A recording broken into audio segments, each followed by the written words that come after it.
In this video, I'll explain to you the X factors that make it so that you like or dislike a wargame.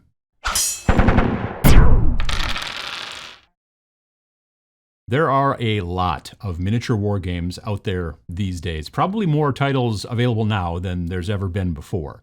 The hobby is attracting more people than ever, and technology like digital PDFs, 3D printing STLs and stuff like that, it allows for more independent creators to reach more potential buyers and players than any other time in wargaming history.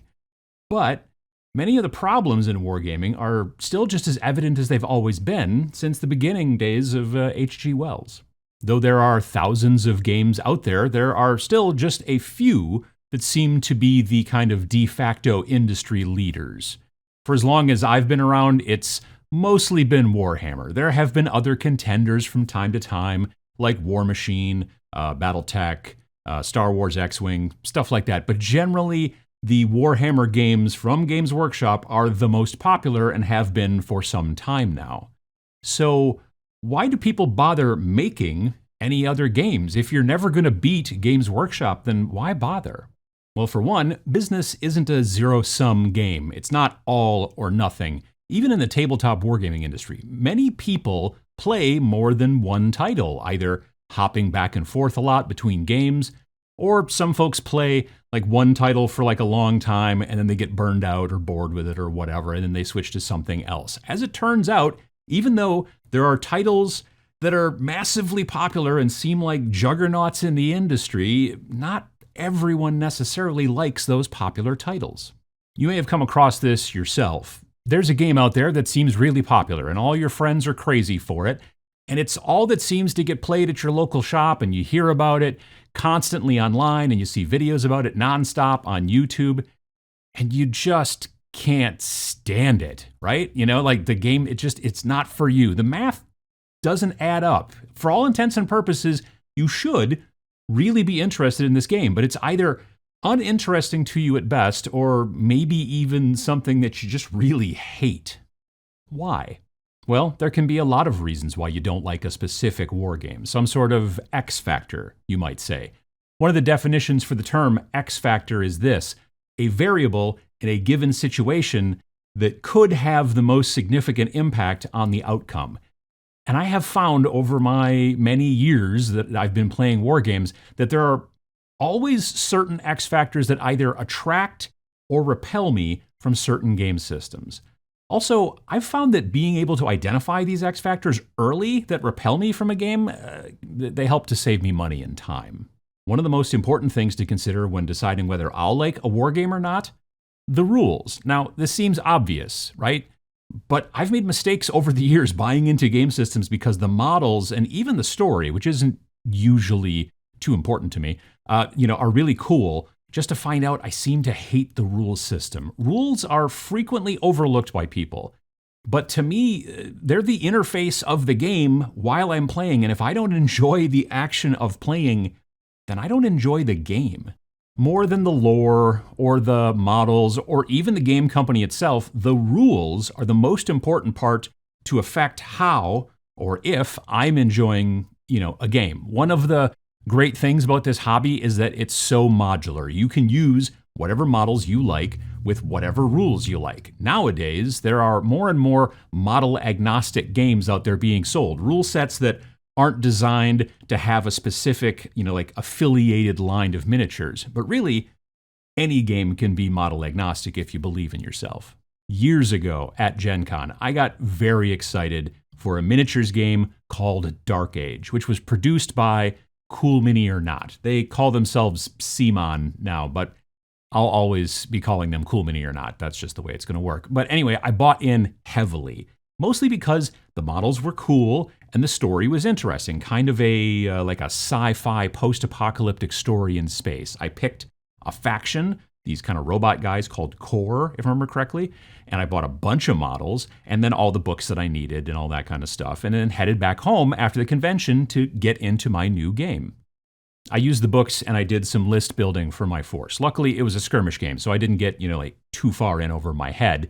And then I built and painted those models to make my list. They were pretty cool models and I enjoyed painting them, But then I finally got to play a game against a guy who lived near me, who knew the game well and taught me how to play, with my models. And I really disliked it. The rules were clunky and kind of nonsensical in some ways, it seemed. I remember asking like multiple times, is that really the way that it works? And he'd be like, yeah, it's kind of weird. Generally, that initial reaction of yours to a wargaming rule set is kind of an important one. You shouldn't discount it. I've found that if I don't like a rule set the first time that I play, or even maybe the first few times that I play, then I'm not going to like it any better later, Also, liking a rule set and being good at a rule set are two totally different things. You shouldn't expect to be good at a game in the beginning as you first start playing it. But if the rules annoy you or just seem wrong to you, like right away first from the start, that should be a big red flag. There's another factor, lore. I'm not really into lore or the story of a game too much. I can generally take it or leave it. I like a good setup, like a good jumping off point to understand the world that the game is supposed to take place in, but I tend to make up my own lore within that framework after I start. I've talked about this before, Pachow, and many people commented in that video that they do the same thing. But lore can still easily be that X factor that makes or breaks a rule set for you. One of the biggest reasons, besides the amazing models, that Warhammer is so big is due, obviously, to the lore. In my opinion, it's certainly not because of the rules. They're mainly just okay.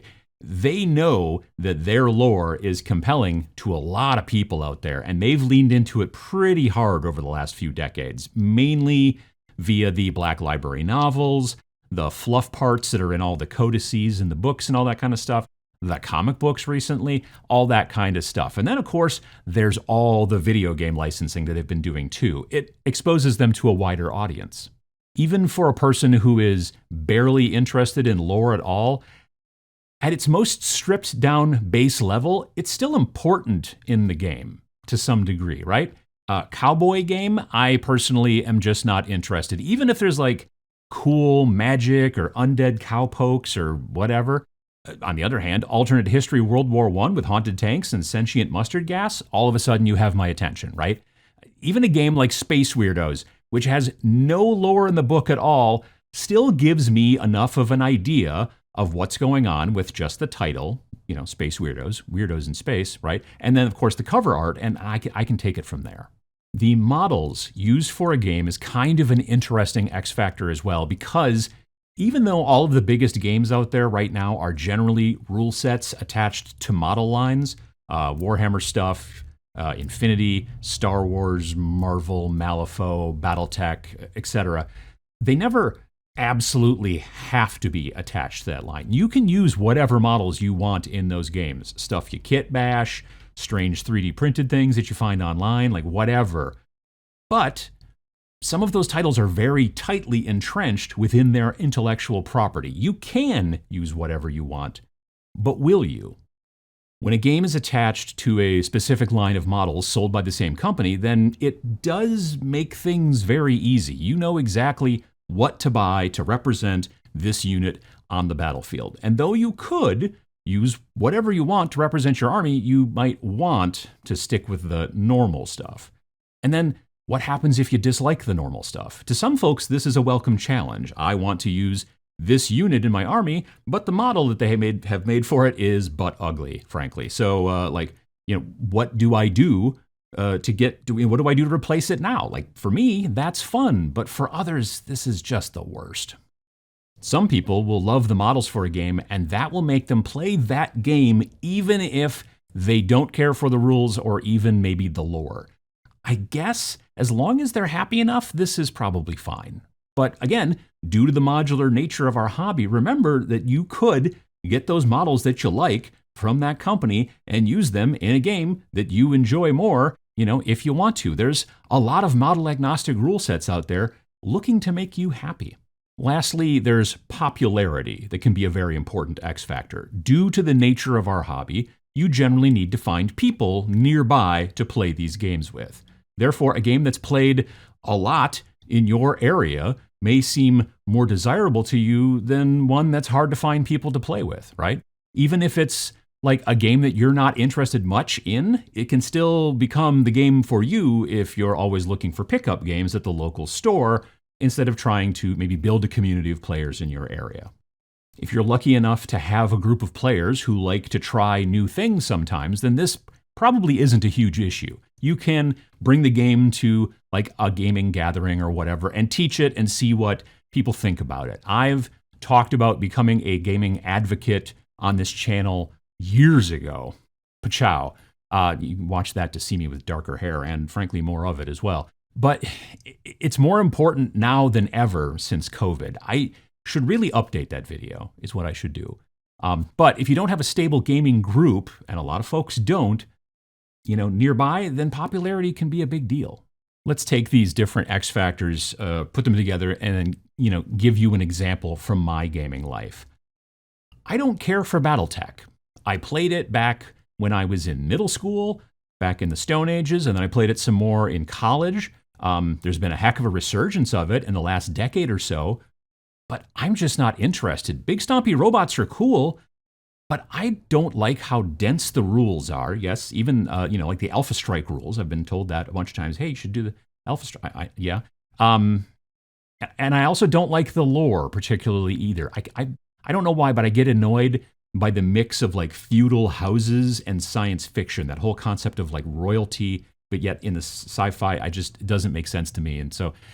And also, honestly, the plastic models are pretty lackluster and not particularly very, easily customizable, right?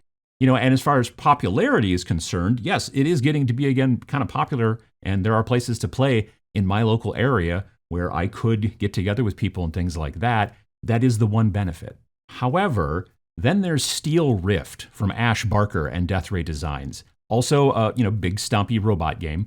But the rules are simpler and more elegant. The entire rulebook is only 36 pages, and that includes the cover and the back cover, which don't have any rules on it. And it's in like a 6x9 inch booklet. The lore is very simple, which I like. It's the future. We have set up a Dyson array around the sun. Google Dyson array and you'll see it. And we have basically infinite power and infinite electricity, and so therefore there's really not much in the way of wars, and things are going great for humanity because nobody is wanting for anything. There's enough for everybody. Things are going great. And then there's this massive big solar conflagration thing with the solar wind and all that, or whatever, solar flares is the term I'm looking for, and it destroys those arrays, and now everybody is fighting for the resources that are left, right? And the other thing, too, is that the forces in that game are much more believable and kind of freeform, at least in my opinion. You have the authorities, which are like the armies and the governments and stuff like that. You have the corporations, which are the corporations. And then, of course, you have the freelancers, who are kind of everybody else. As well, you can use whatever models you like. I see people using BattleTech models for it online quite frequently, but they also have a line of like great modular and posable figures for all of the robots, which I really love the sculpts of. The one downside to Steel Rift is that it's new and still pretty indie. So, popularity is an issue. So I don't expect to see people playing it, at my local shop yet. But being such a small game, it's pretty easy for me to build and paint 2 factions and to get my friends to play, right? So when I add up the X factors for BattleTech versus Steel Rift, the answer is simple. For me. Now, your answer might be totally different, and that's okay. The most important part of all of this is trying to understand your X factors and how they steer your gaming purchases. I've bought too many games in my life on a whim, maybe because of cool marketing or some other flashy components and stuff like that. And then I found out that actually that game isn't for me, right? If you can identify how you feel about the different X factors in any game that you're looking at, rules, lore, models, popularity, then you can better decide whether you want to invest time and money into a game system or whether you'd be better off looking for something else.